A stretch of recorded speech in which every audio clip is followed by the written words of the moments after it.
Hey guys, welcome back to my channel. If you're new here, my name is Dr. Maushmi Das and today I'm here to continue my series on anatomy of larynx.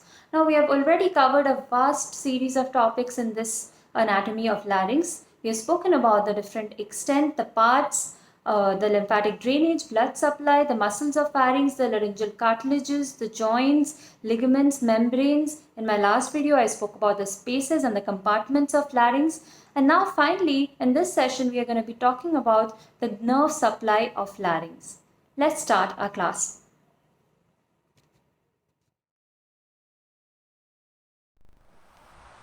So today's topic is about the nerve supply of larynx.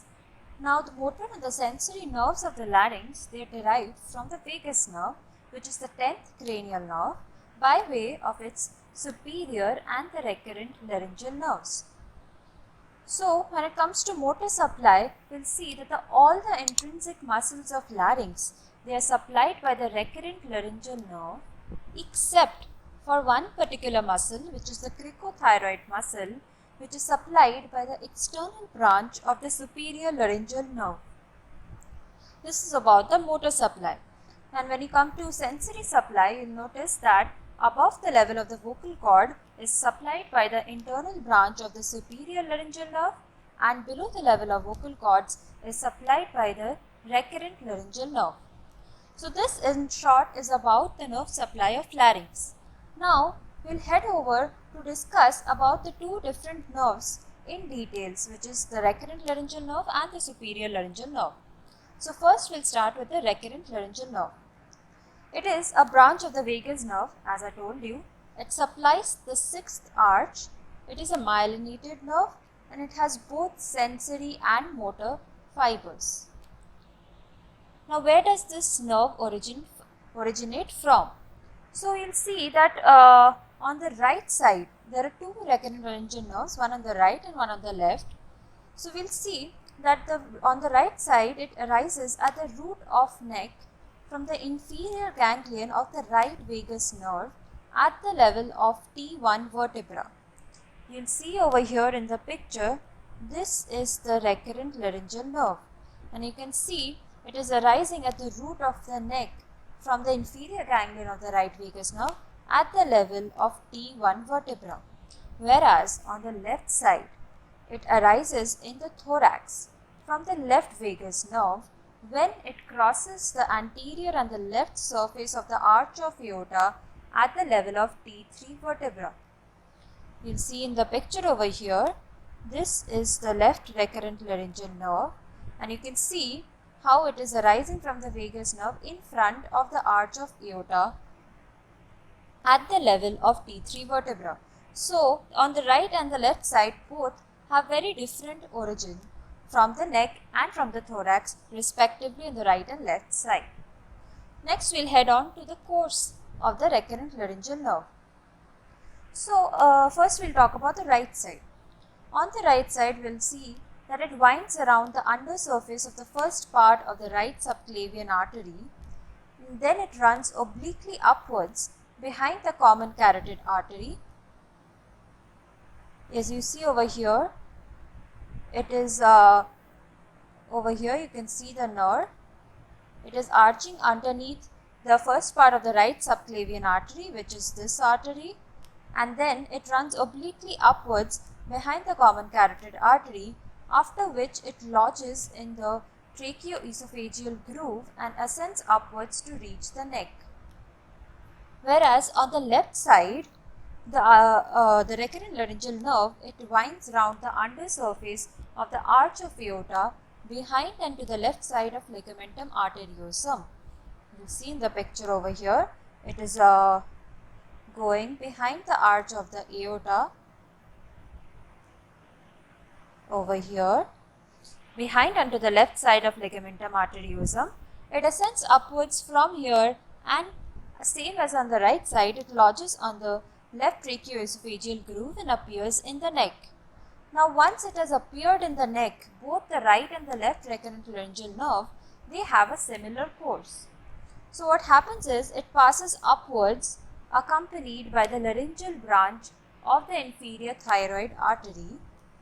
It passes deep to the lower border of the inferior constrictor muscle and it enters larynx behind the cricothyroid joint. This is very important to know over here. As you can see in the picture over here, it is entering the larynx behind the cricothyroid joint, and after entering the larynx, it divides into its motor and the sensory branches. So this has been the course of the right and the left recurrent laryngeal nerves. They take a different origin on both the sides. They ascend upwards till the level of the neck, after which both of them follow a similar course, enters the larynx behind the cricothyroid joint and divides into its motor and sensory branches. As you see in this picture over here, this is the origin of the right recurrent laryngeal nerve winding around the right subclavian artery, lodging in the tracheoesophageal groove here and ascending upwards in the neck. Whereas on the left side, this is the recurrent laryngeal nerve. It is arising in front of the arch of the aorta. It winds around the undersurface of the arch of the aorta, ascends upwards, lodges in the tracheoesophageal groove, and then ascends up towards the neck and enters through the enters behind the cricothyroid joint. Now we'll see recurrent laryngeal nerve has an anatomical relationship to the inferior thyroid artery, but this anatomical relationship is actually not constant. They have a lot of variation. Now the right recurrent laryngeal nerve, it has an equal chance of being in front or behind the artery, or it may even pass in between the terminal branches of the artery. Whereas the left recurrent laryngeal nerve will lie most often posterior to the artery. As you see over here in this picture, this is the inferior thyroid artery and this is the recurrent laryngeal nerve. So you see in the first picture, the recurrent laryngeal nerve runs posterior to the artery. So we see that the first one, it runs posterior to the artery. In the second picture, we see that the inferior thyroid artery has divided into two terminal branches and the recurrent laryngeal nerve is passing in between the two terminal branches. Whereas in the last picture, we see that the recurrent laryngeal nerve lies inferior or anterior to the inferior thyroid artery. As I have already told you about the supply, the recurrent laryngeal nerve has both motor as well as sensory fibers.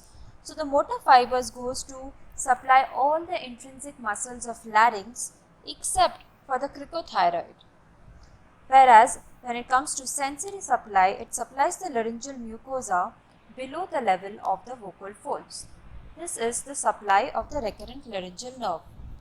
Now, when I was telling you about the origin and the course of the recurrent laryngeal nerve, you could see that it was different on both the right and the left sides. Now, this can be explained on the basis of how its development happened. So now we'll talk about the development. So both the recurrent laryngeal nerves, as you have seen, they convey the branchiomotor fibers of the sixth branchial arches. Their dissimilar origin and their course can be explained by following the derivatives of the aortic arch. First, we'll talk about the left recurrent laryngeal nerve. So, we'll see these are the aortic arches as you see in the pictures. This is the fourth, this is the fourth, this is the fifth, and this is the sixth aortic arch.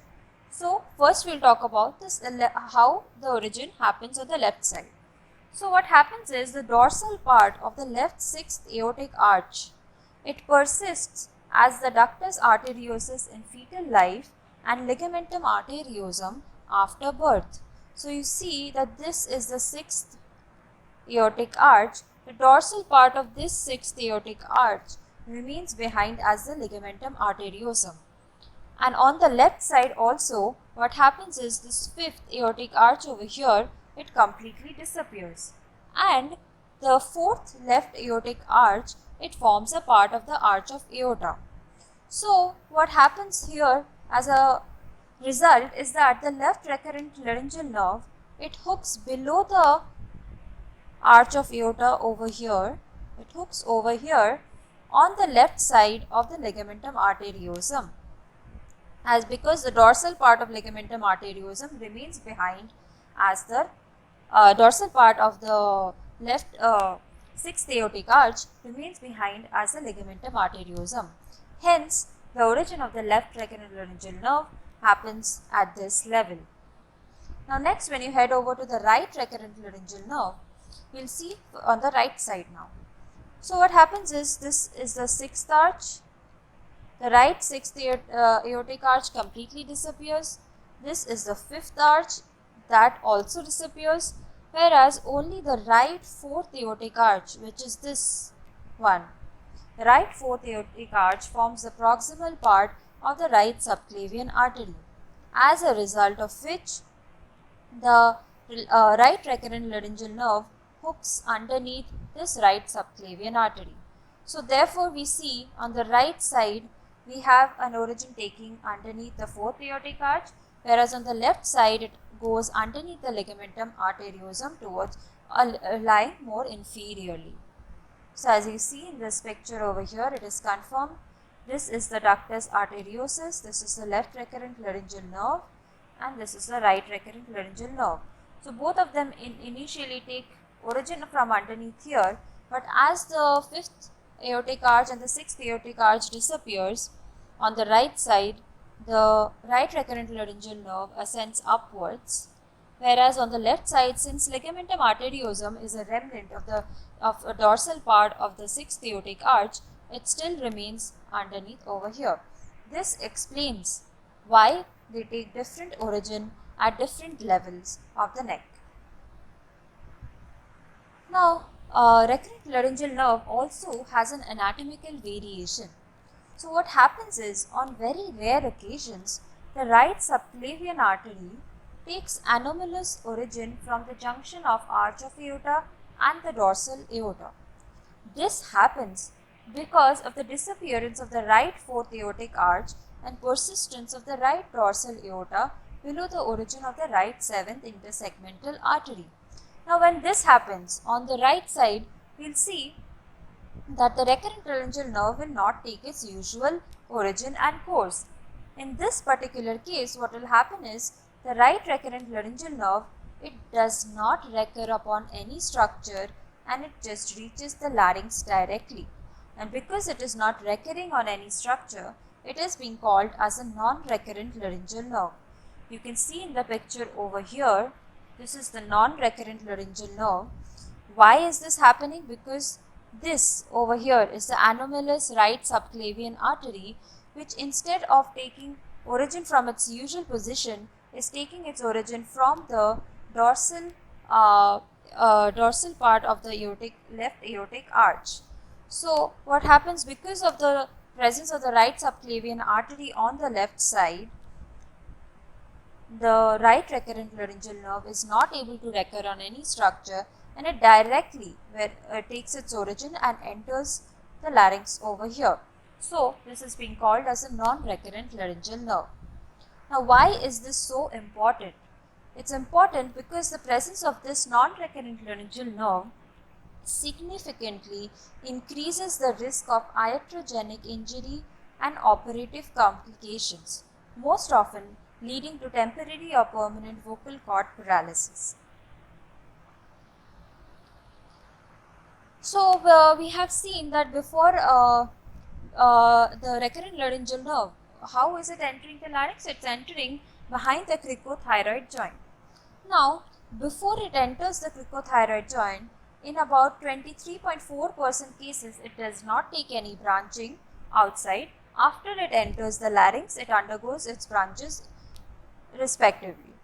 Whereas in 61.1% cases, we see that the nerve divides into two branches and then enters the larynx.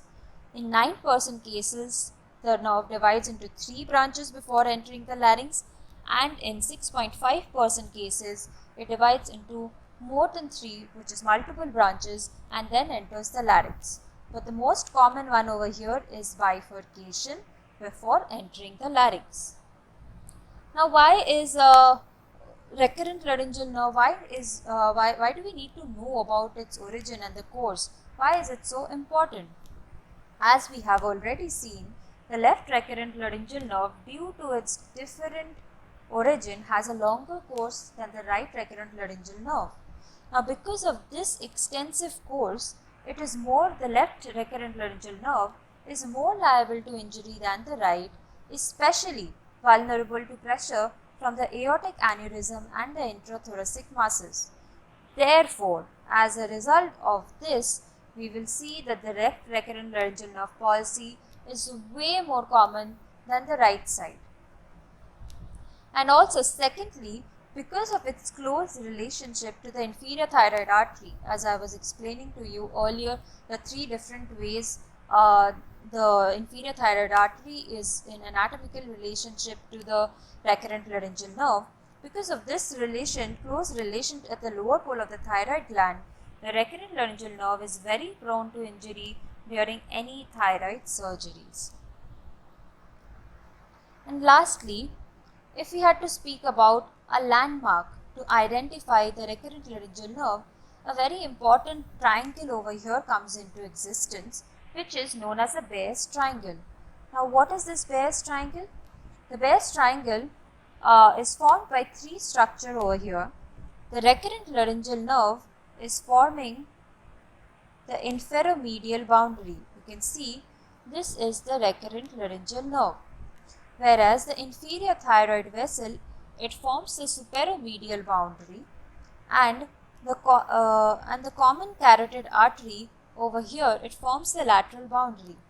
As a result of this, what we can see, this particular triangle over here, this here is called the Bayes triangle. So basically, the recurrent laryngeal nerve is forming the inferomedial boundary of this Bayes triangle. So this completes all about the recurrent laryngeal nerve. Next, we move on to the superior laryngeal nerve. So superior laryngeal nerve, it takes its origin from the inferior ganglion of the vagus in the neck. It also receives a branch from the superior cervical sympathetic ganglion. After taking its origin, it descends lateral to the pharynx behind the internal carotid artery, and at the level of the greater horn of the hyoid, it divides into two branches, one small external branch and a larger internal branch. So you can see over here in this picture on the right side, this is the inferior ganglion of the vagus, and the superior laryngeal nerve takes its origin from here and also gets a twig from the cervical sympathetic ganglion over here. So after it has taken its origin, which is this nerve, it goes downwards and it divides into an external laryngeal branch and an internal laryngeal branch over here. As you see over here, this is the internal branch of the superior laryngeal nerve, which is responsible for the sensory supply to the larynx, and this is the external branch, which is a smaller branch and is responsible for supplying the cricothyroid muscle. So, as you already know so far, the supply of superior laryngeal nerve, the motor supply goes to the cricothyroid muscle. It accompanies the superior thyroid artery, passes deep to the upper pole of thyroid and supplies the muscle. Whereas the internal branch, it consists not only of sensory fibers but also the parasympathetic secretomotor fibers, which supply glands within the tissue above the level of the vocal folds. Above, this is a key point over here, above the level of vocal folds. Now this internal branch, it pierces the thyrohyoid membrane. Now I have already spoken about this when I have spoken about the cartilages and the membranes and the ligaments of larynx. I have told you how the thyrohyoid membrane is pierced by this internal branch of the superior laryngeal nerve. And after it has pierced the thyrohyoid membrane, it divides into three branches. The first superior branch, it runs to the lingual surface of the epiglottis and it sends small fibers through the epiglottic foramina to the laryngeal surface. Whereas the middle branch, it runs through the AE fold into the ventricular folds.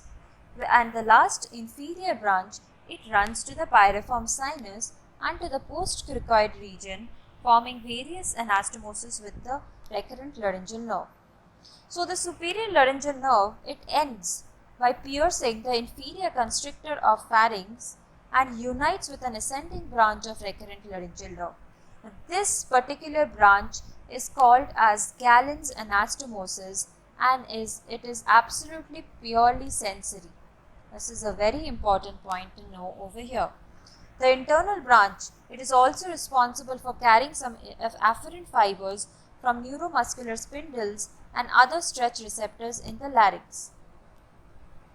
Lastly, we'll see the density of nerve endings which is providing sensory innervation, they appear to be greatest at the laryngeal inlet. Now, why is this the case? This has a particular reason. This is because of the protective mechanism for the respiratory system. So, therefore, the sensitivity is highest over here. The laryngeal surface of the epiglottis has the greatest sensory innervation, whereas the vocal folds have a lower density. And also, the anterior vocal folds have a lower density of sensory receptors when compared to the posterior half of the vocal folds. This is something we should know about, as in how our respiratory system is protecting, is having its gag reflex, it's having the foreign body sensation inside it. It's because of the density of these sensory receptors. And lastly, to know about the importance about the superior laryngeal nerve is that it runs beneath the mucous membrane of the medial wall of the piriform fossa. Therefore, it is very accessible at this site for injection of a local anesthetic, providing excellent anesthesia for most of the piriform fossa. This is known as a superior laryngeal block. Last, there is one little thing we need to know, is something called a human communicating nerve. This is actually an inconstant branch of the external branch of the superior laryngeal nerve, which is found as a normal variant in about 45% of healthy people. It is believed to provide some additional motor supply to not only the glycothyroid supply which is given by the external branch, but also to the thyroarytenoid muscle and a sensory supply to the subglottic mucosa. This branch may anastomose with the recurrent laryngeal nerve, or it also may directly supply the muscle. So this has been all about the superior laryngeal nerve. So in this whole session today, we have learned that the recurrent laryngeal nerve and the superior laryngeal nerve, where both of them are branches of the vagus, which is the 10th cranial nerve, they are the main supplies of the larynx. So thank you for watching. If you have enjoyed my video, please subscribe to my channel, and please press on the like button and share with your friends, and please help me grow more. Thank you.